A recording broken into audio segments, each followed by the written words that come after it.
Siin on mõtlemaatika ja meie tänaseks teemaks on hulknurgad 7. klassile. Hulknurgad on geomeetrilised kujundid, mis koosnevad sirgjoonelistest külgedest. Hulknurgi iseloomustatakse nende külgede, tippude ja nurkade arvu järgi. Näiteks kolmnurk on hulknurk, millel on 3 külge ja 3 nurka. 5-nurk, 6-nurk ja kõik teised hulknurgad saavad oma nime vastavalt külgede arvule. Liigumegi siis mõõtühikute ning pikkuse ja pindala juurde. Pikkuse mõõtühikud on tavaliselt meetrid ja sentimeetrid. Pindala mõõdetakse ruutühikutes nagu ruutmeetrid ja ruutsentimeetrid.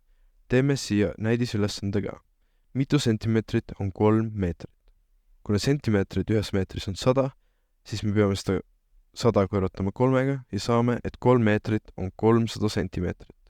Liigume edasi hulknurkade juurde. Hulknurk on tasapinnaline kujund, mis koosneb lõplikust arvust sirgjoonelistest külgedest. Kõige lihtsamad hulknurgad on kolmnurgad, nelinurgad, viisnurgad ja nii edasi. Hulknurkade omadusi on palju ja nende uurimine annab meile väärtuslikku infot nende geomeetriast. Teeme siia näidisülesandega. Joonista ja nimeta kõik hulknurgad, millel on 3-6 külge. Alustame kolmnurgast, ehk siis 3 külge, siis tuleb nelinurk, viisnurk ja ka lõpuks 6-nurk. Liigume edasi hulknurga ümbermõõdu juurde. Hulknurga ümbermõõt on kõigi tema külgede pikkuste summa. Ümbermõõdu leidmine on lihtne, kui tead kõigi külgede pikkusi.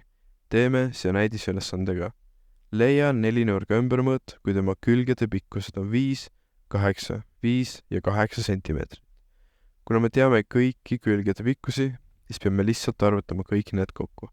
Vastuseks saame 26 sentimeetrit ja see ongi lõppvastus. Liigume edasi hulknurga sisenurkade summa juurde. Hulknurga sisenurkade summa valem on sulgudes n-2 korrutada 180 kraadiga. Näiteks kolmnurga sisenurkade summa on sulgudes 3-2 korrutada 180 kraadiga ja vastus tuleb 180 kraadi. Teeme siia näidisülesandega. Leia viisnurga sisenurkade summa. Kirjutame selle valemi siia välja ning arvutades saame 540 kraadi. Liigume edasi rööpküliku ja selle omaduste juurde. Rööpkülik on nelinurk, mille vastasküljed on võrdsed ja paralleelsed. Rööpkülikul on mitmeid huvitavaid omadusi. Näiteks vastasnurgad on võrdsed ja diagonaalid poolitavad teineteist. Teeme siia näidisülesandega. Joonista rööpkülik ja näita, et tema vastasnurgad on võrdsed. Joonistame siia rööpküliku ning on näha, et tema diagonaalid ja vastasnurgad on võrdsed. Liigume edasi rööpküliku pindala juurde. Rööpküliku pindala arvutatakse valemiga alus korda kõrgus. Teeme siia näidisülesandega. Arvuta rööpküliku pindala, kui tema alus on 10 cm ja kõrgus 5 cm.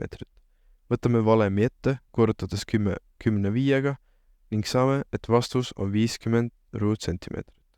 Liigume edasi rombi ja selle pindala juurde. Romb on spetsiaalne rööpkülik, kus kõik 4 külge on võrdsed.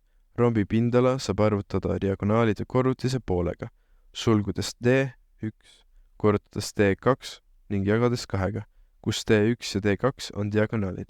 Teeme siia näidisülesandega. Arvuta rombi pindala, kui tema diagonaalid on 8 ja 6 centimeetrit. Lahendades jällegi võtame valemi ette, paneme numbrid sisse ning saame, et vastus on 24 ruutsentimeetrit. Selleks sai meie tänane teema läbi ning loodan, et õppisite midagi uut selleks korraks.